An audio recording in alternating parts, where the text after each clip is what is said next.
Alright, so hi everyone. So today I'll be teaching you how to go about finding domain when you have functions of two variables. Let me get hold of my pencil. Yeah, so it's here. So if z equals to f of xy, so we're taking a very simple case where my function is a function of two variables.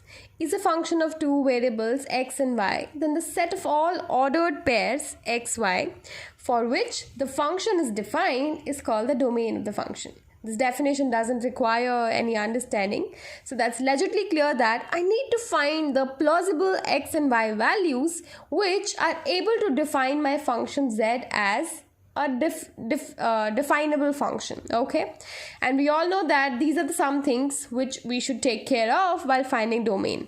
We should not have this form 1 upon 0, and we should not have a negative in the square root, and when the square root is in denominator, we need to make sure that it is not negative and also not 0. Let's begin. So the question says you need to find out domain and also sketch it. So f of xy is equal to 1 upon root x minus y plus root y is my function. So clearly I'll split this into two cases.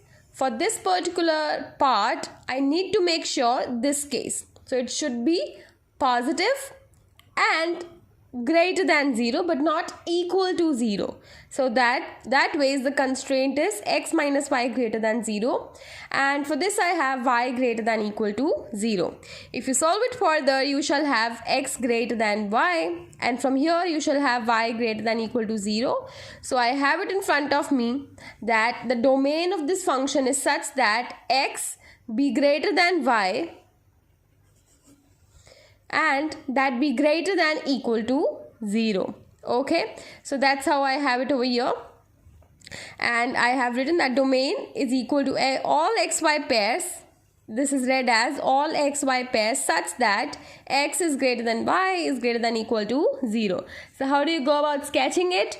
So let's say you have a 45-degree line, x is equal to y, which should be like this, start emanating from the origin, and all the values towards here you can actually check it by linear inequality. Take any point from here 2, and let's say it could be for 2, could be 1 over here, so 2 and 1, that means x, which is 2, is greater than y, and both of them are also greater than equal to 0.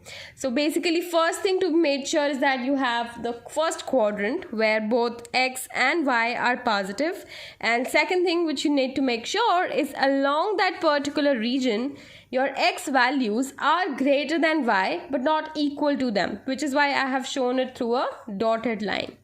Alright, so you can take a test point and this region should well satisfy the inequality as I have written over here also.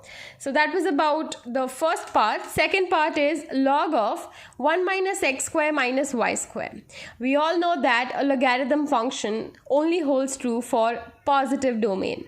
So I need to make sure that 1 minus x square minus y square is positive. That means x square plus y square is less than 1. Now you know that x square plus y square is equal to something squared is an equation of a circle. So can I say that x square plus y square equals to 1 is a circle of center 0, 0. So x minus h whole square plus y minus k whole squared is equal to r square is the equation of circle where my h and k are 0 in this particular scenario, and radius is actually 1 because 1 squared gives me 1. So I can clearly say that this equation is of a circle centered at 0, 0 with the radius of 1 as is there in the front, and you can clearly see that its radius stretches to 1.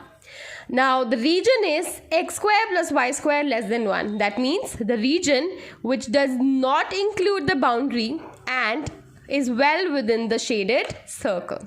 Alright, so that was about this part. And you can have a look at it. I'm giving you this part for homework, and this part let's also for homework. I think you should be able to do it. This is the answer for the earlier part. Now we come on to the another question. F of xy is equal to 1 upon root x square plus y square minus 4 plus square root of 3y minus x square plus 9. Again, the same scenario. I need to make sure that this is positive, not equal to 0, and this can be non-negative, that means greater than equal to 0. So this reduces to x square plus y square greater than 4, and this reduces to x square less than equal to 3 times y plus 3. Now this is an equation of circle. I know that, so mapping it won't be a hard job. And this, can you notice what kind of function is it? It's quadratic, and it's quadratic in a fashion that it is a parabola. So parabola's general form is x minus h whole squared equals to 4 alpha y minus k.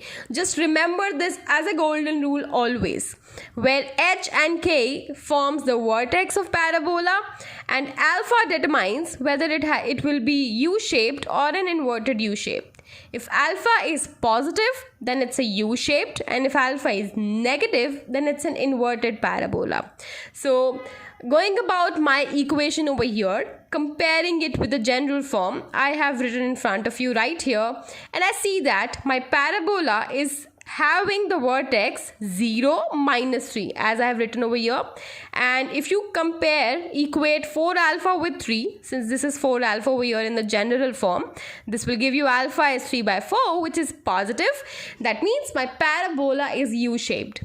So I have my knowledge that I need to sketch a circle and I need to sketch a parabola which has this vertex, and it has to be U-shaped. So something is broadly running in your mind that there's a parabola, okay, and that's being drawn at point 0, minus 3. 0, minus 3. So that should be somewhere here.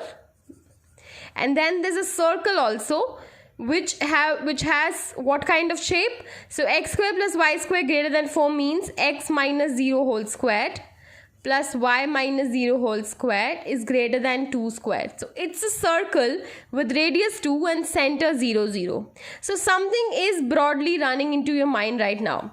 I also need to determine points at which my parabola intersects the x-axis. For that, you can actually put y equals to 0 and find out both of these x points. Without ado, let's proceed with the sketching part. It's here. So putting y equals to 0 in the equation gives us the point of intersection with the x-axis. That will be x square equals 9. That's x equals to plus minus 3. So my parabola is having the vertex at 0, minus 3, intersects x-axis at minus 3 and 3, and that circle which I have been talking about is a circle with the radius of 2, because that was x square plus y square greater than 4. Now try to understand the inequality. This circle has a region greater than 4. That means I am concerned with all the x and y's which are outside the circle. However, my parabola has a form x square less than equal to 3 into y plus 3. So I am interested in all those x's which are enclosed in the function. Or you can also take test points. Nothing hard and fast to go about remembering these things. To test for inequality, shaded regions, just put a test point and see where is my shaded region. And you would be easily able to check that this will be the shaded region. However, this is an inclusive part and this is not included and hence shown with a dotted line. Because in the circle, I had a strict inequality, but in the case of parabola, I had a weak inequality. So this is included. However, this is not included. So the domain of my function looks like this shaded region. Okay, so that was about understanding domain with a few questions. And I am giving even another question for homework. So you can have a look at this question. This is the solution of that particular question. Alright, so thank you for watching the video.